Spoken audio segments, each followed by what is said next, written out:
Hello नमस्कार दोस्तों, स्वागत आप सभी का आपके अपने YouTube channel RP number one study channel पर। दोस्तों बात करेंगे यहाँ पर भौतिक विज्ञान से संबंधित कुछ महत्वपूर्ण प्रश्नोत्तरी के बारे में, जो कि आपके वनरक्षक वनपाल भर्ती 2021 परीक्षा में बहुत ही उपयोगी रहने वाले हैं।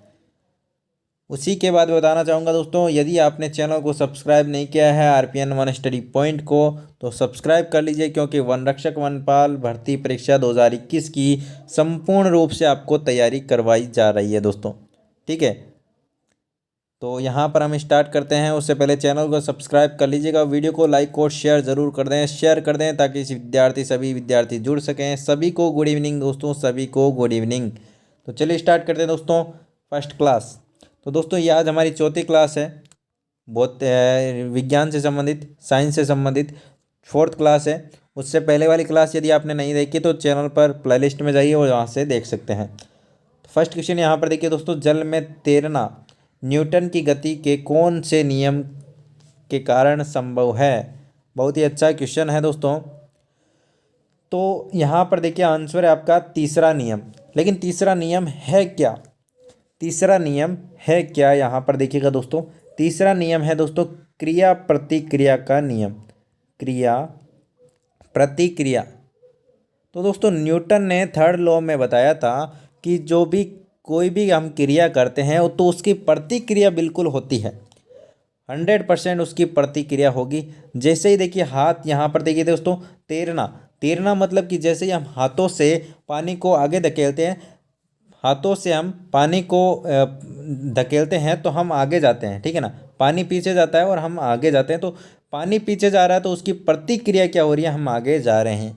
तो ये क्या हो गई, क्रिया प्रतिक्रिया का नियम हो गया। और ये आपका मोस्ट इम्पोर्टेंट है। न्यूटन के 3 नियम दिए थे न्यूटन ने, तो ये तीसरा नियम है। फर्स्ट नियम क्या था? फर्स्ट नियम यहाँ पर मैं चर्चा कर लेता हूँ। फर्स्ट नियम था जड़त्व का नियम, जड़त्व का नियम, ठीक है। दूसरा नियम क्या था दोस्तों? तो यहाँ पर ये 3 नियम यहाँ पर दिए गए थे, ठीक है। दूसरा नियम था संवेग संरक्षण का नियम, ठीक है दोस्तों, संवेग संरक्षण का नियम। तीसरा नियम था आपका क्रिया प्रतिक्रिया का नियम, जो हमने यहाँ पर देखा है, ठीक है दोस्तों। जड़त्व के नियम में क्या था, यहाँ पर उन्होंने क्या बताया था? जड़त्व के नियम में उन्होंने बताया था कि यदि कोई वस्तु गतिमान है तो वो गतिमान ही रहेगी जब तक उस पर कोई बाहरी बल ना लगा जाए, कोई दूसरा बल यहाँ पर नहीं लगा जाए, तब तक वह जो कि गतिमान ही रहेगी। यदि वो स्थिर है तो स्थिर ही रहेगी, यदि उस पर कोई अतिरिक्त बल कार्य नहीं करता हो। तो आगे आपको समझ में दोस्तों, एक क्वेश्चन में हमने 3 क्वेश्चन यहाँ पर जो कि कंप्लीट कर लिए हैं। कृष्णा छिद्र सिद्धांत को किसने प्रतिपादित किया था? तो यहाँ पर एस चंद्रशेखर ने जो कि ये सिद्धांत है जो कि प्रतिपादित किया था। अगला देखिए दोस्तों, ये तो आपको याद करना पड़ेगा। ज्योति फ्लक्स किसका मात्रक है? तो ल्यूमेन का मात्रक है, ये आपको यहाँ पर ध्यान रखना है। आगे देखिए दोस्तों, जो समझाने वाली चीज़ होगी वो आपको मैं समझा दूंगा दोस्तों, इसलिए चैनल पर नए तो चैनल को सब्सक्राइब कर लीजिएगा और वीडियो को लाइक करते चलें और अच्छे से पूरा का पूरा वीडियो देखें ताकि आपको अच्छे से समझ में आ सके। कौन सी तरंगें शून्य में संचरण नहीं कर सकती? तो ध्वनि तरंगें हैं जो कि शून्य में संचरण मतलब कि निर्वात में, शून्य का मतलब है यहाँ पर निर्वात में, ठीक है ना। निर्वात में है जो कि ध्वनि तरंगें जो कि गति नहीं कर सकती, संचरण नहीं कर सकती। और दोस्तों ध्वनि तरंगे की यहाँ पर आपको बता दूं कि यदि आप जो ध्वनि तरंगे हैं वो लोहे में मतलब स्टील में सबसे ज़्यादा यहाँ पर होती है, स्टील में सबसे ज़्यादा जल्दी से पहुँचती है, ठीक है ना, ये आपको ध्यान रखना है। उसी प्रकार एग्जाम्पल आपको दे दूं, ये रेलवे में जो भी पटरियां बिछाई जाती है, रेलवे की जो रेल की जो पटरियां बिछाई जाती हैं वो लोहे की है, तो उस लोहे के कारण वो आपकी जो ट्रेन आवाज़ करती है 1 किलोमीटर दूर से आपको यहाँ पर सुनाई दे देती है। क्यों सुनाई देती है? क्योंकि उस पटरियों के कारण, उस पटरियों के माध्यम से वो आपकी आवाज़ है जो कि आप तक, यहाँ तक बहुत ज़्यादा दूरी तक पहुँच जाती है। यही कारण है कि ठोस में है जो कि सबसे ज़्यादा ध्वनि तरंगे यहाँ पर जो कि संचरण उनका ज़्यादा होता है। आगे चलते हैं, क्वेश्चन नंबर 5, मानव आँख की रेटिना पर कैसा प्रतिबिंब बनता है? तो वास्तविक उल्टा प्रतिबिंब बनता है। जो रेटिना होती है आँख के अंदर, उस पर जो प्रतिबिंब बनता है वो कैसा बनता है दोस्तों, वास्तविक तथा उल्टा बनता है। आगे चलिए अगले क्वेश्चन की ओर चलते हैं। क्वेश्चन नंबर 6 आपके सामने। आँख के किस भाग द्वारा आँख में प्रवेश करने वाला प्रकाश की मात्रा नियंत्रित होती है? तो जो आइरिस होता है, आइरिस बहुत इंपॉर्टेंट है ये क्वेश्चन। क्वेश्चन नंबर 6, ठीक है ना, ध्यान से देखिएगा। आइरिस जो भी यहाँ पर पढ़ा रहा हूँ दोस्तों इम्पोर्टेंट है, वही पढ़ा रहा हूँ, एग्ज़ाम में क्या आने वाला है वही पढ़ा रहा हूँ, और इनमें से क्वेश्चन आपके 100% आते हैं और आए हुए क्वेश्चन हैं, इसलिए आप ध्यान से देखिएगा। इनसे बाहर आपके एग्ज़ाम में क्वेश्चन जा ही नहीं सकते, क्योंकि दोस्तों इतना डीप में तो आपका यहाँ पर जो भी यहाँ पर क्वेश्चन बन रहे हैं टॉपिक से वो आपको मैं यहाँ पर बता रहा हूँ। और आपका टेस्ट भी, आपकी टेस्ट सीरीज भी आपके लिए स्टार्ट की जाएगी जल्दी से जल्दी, ठीक है। और जिला दर्शन भी आपके लिए स्टार्ट किया जाएगा जल्दी से जल्दी। राजस्थान के जिला दर्शन, जिले में से जो भी यहाँ पर आपके जितने भी क्वेश्चन बनते हैं पूरा का पूरा जीके आपके लिए स्टार्ट किया जाएगा। कुछ दिनों का समय और लगेगा दोस्तों, 1-2 दिन का, उसके बाद में आपकी स्टार्ट कर दिया जाएगा, ठीक है। तो यहाँ पर देखिए दोस्तों, आइरिस यहाँ पर बहुत इंपॉर्टेंट है। आइरिस के कारण है जो कि यहाँ पर प्रकाश की मात्रा है वो नियंत्रित होती है, कि कितना प्रकाश, जो आँखें खुलती बंद होती है वो ये यहाँ पर सिस्टम है। चलिए अगला देखिए यहाँ पर। जब प्रकाश की तरंगे वायु से कांच में होकर गुजरती हैं तो केवल किससे प्रयत्न जो प्रभावित होंगे? तो यहाँ पर देखिए दोस्तों, तरंग दैर्ध्य व वेग है जो कि यहाँ पर प्रभावित होंगे। तरंग दैर्ध्य और वेग है जो कि प्रभावित होंगे यदि वो जो वायु से, मतलब कि जो आपके विरल से सघन में जाकर यहाँ पर होकर गुजरती है, तो यहाँ पर क्या होगा, तरंग दैर्ध्य उसका कम यहाँ पर प्रभावित होगा और वेग है जो कि उसका प्रभावित होगा। आगे चलिए दोस्तों, पानी में डुबोई एक छड़ी किसके कारण मुड़ी हुई प्रतीत होती है? तो बहुत ही अच्छा क्वेश्चन है। और ये जो प्रकाश वाला टॉपिक है, प्रकाश एक टॉपिक है, वो बहुत ही ज़्यादा इंपॉर्टेंट है। उसके लिए एक अलग से क्लास आपके लिए रखेंगे, ठीक है ना, बहुत ही डीप में हम पढ़ेंगे उसको, उससे काफ़ी एग्जाम में क्वेश्चन है जो कि पूछे जाते हैं। तो यहाँ पर देखिए दोस्तों, प्रकाश अपवर्तन जो होता है, प्रकाश अपवर्तन के कारण है जो कि यहाँ पर जो आपकी कोई भी छड़ी है वो पानी में डूबी हुई होती है तो वो आपके मुड़ी हुई दिखाई देती है। यदि ये तो प्रैक्टिकल आप है जो कि अपने घर पर भी कर सकते हैं। आप एक बाल्टी में एक पेंसिल को आप डालिए तो आपको पता चलेगा कि वो एक मुड़ चुकी है ना। यहाँ पर जैसे ही आप देखिए इस बाल्टी में मैं यदि पेंसिल इस प्रकार से यहाँ पर डालता हूँ तो मुझे यहाँ पर टेढ़ी हुई नज़र लगती है। तो यही आपका कारण है, किसके कारण होता है ये? अपवर्तन के कारण होता है, प्रकाश के अपवर्तन के कारण होता है। आगे देखिए दोस्तों, किसी तुल्यांकी उपग्रह की पृथ्वी की सतह से ऊंचाई लगभग कितनी है? तो दोस्तों 3600 किलोमीटर, ये आपको ध्यान रखना है, 3600 किलोमीटर ये आपका राइट आंसर हो जाएगा। आगे देखिए क्वेश्चन नंबर 10 से। जब कोई वस्तु दो समांतर समतल दर्पणों के बीच रखी हुई तो बनने वाले कुल प्रतिबिंबों की संख्या क्या होगी? बहुत ही अच्छा क्वेश्चन है। अनंत संख्या होगी। कितनी होगी दोस्तों? अनंत संख्या होगी प्रतिबिंबों की। जब आप कटिंग करवाने जाते हैं, अपने बाल कटवाने जाते हैं, तो वहाँ पर देखा होगा आपने नाई की दुकान पर कि पीछे भी कांच लगे होते हैं और आगे भी कांच लगे होते हैं। आप बीच में बैठे होते हैं तो आप सामने वाले कांच में देखेंगे तो आपके बहुत सारे यहाँ पर जो कि आपके प्रतिबिंब आपको दिखाई देंगे सामने वाले कांच पर।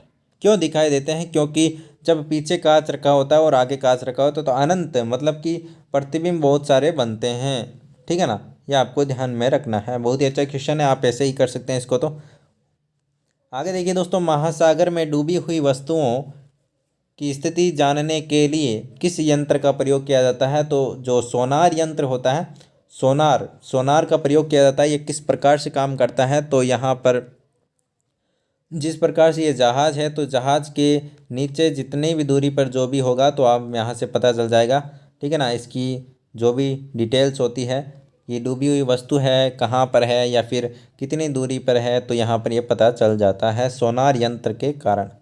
आगे देखिए दोस्तों, ट्यूबलाइट में व्यय ऊर्जा का लगभग कितने भाग प्रकाश में परिवर्तित होता है? तो दोस्तों प्रकाश में यहाँ पर 60 से 70% जो भाग है वो यहाँ पर जो कि परिवर्तित होता है। आगे देखिए दोस्तों, धूप से बचने के लिए छाते में रंग संयोजन किस प्रकार सूचित है? तो दोस्तों ऊपर सफ़ेद नीचे काला यहाँ पर रंग होना चाहिए। आगे देखिए दोस्तों क्वेश्चन नंबर 14, कौन सी प्रक्रिया प्रकाश और ध्वनि दोनों में घटित नहीं होती है? तो यहाँ पर ध्रुवण प्रक्रिया है जो कि प्रकाश और ध्वनि दोनों में नहीं होती है। आगे देखिए दोस्तों, पृथ्वी की गुरुत्वाकर्षण का कितना भाग चंद्रमा की गुरुत्वाकर्षण से भाग से नज़दीक है? तो यहाँ पर 1/6 आप याद रखिएगा। गुरुत्वाकर्षण का कितना भाग चंद्रमा के गुरुत्वाकर्षण के सबसे नज़दीक? तो यहाँ पर आप ध्यान रखिएगा, जो गुरुत्वाकर्षण है पृथ्वी का और उस चंद्रमा की बात करें तो 1/6 है, ठीक है ना, ये आपको ध्यान रखना है। चलिए आगे देखिए दोस्तों, चंद्रा एक्सरे दूरबीन का नाम किस वैज्ञानिक के नाम पर रखा गया? तो चंद्रशेखर आपको याद रखना है, एस चंद्रशेखर आपको याद रखना है। यहाँ पर बहुत ही अच्छा क्वेश्चन है। मनुष्य को ध्वनि कंपन की अनुभूति कितनी आवर्ती सीमा पर होती है? तो 20 से 20,000 हर्ट्ज। हर्ट्ज होता है तो दोस्तों हर्ट्ज आपको याद रखना है, आवर्ती का मात्रक होता है। किसका मात्रक होता है? आवर्ती का मात्रक होता है। और 20 से 20,000 हर्ट्ज है जो कि मनुष्य के सुनाई देने पर यहाँ पर सुनाई दे जाती है, आपको ध्यान रखना है। कुलीज नलिका का प्रयोग कौन सी किरणें उत्पन्न करने के लिए किया जाता है? तो एक्सरे किरणें उत्पन्न करने के लिए जो कि कुलीज नलिका का प्रयोग किया जाता है। जब जर्मेनियम जाली में आर्सेनिक परमाणु डाले जाते हैं तो वह क्या बन जाता है? तो वह क्या बन जाता है दोस्तों? बाह्य सेमीकंडक्टर बन जाता है। क्या बन जाता है? बाह्य सेमीकंडक्टर बन जाता है। आगे देखिए, आगे क्वेश्चन नंबर 20 यहाँ पर आपके सामने, दूर की वस्तुओं के निरीक्षण के लिए किस यंत्र का प्रयोग किया जाता है? तो दूरदर्शी प्रकाशीय, यहाँ पर आप सभी जानते होंगे, दूरदर्शी प्रकाशीय यहाँ पर आपका प्रयोग किया जाता है। आगे देखिए अगला क्वेश्चन नंबर 21 आपके सामने।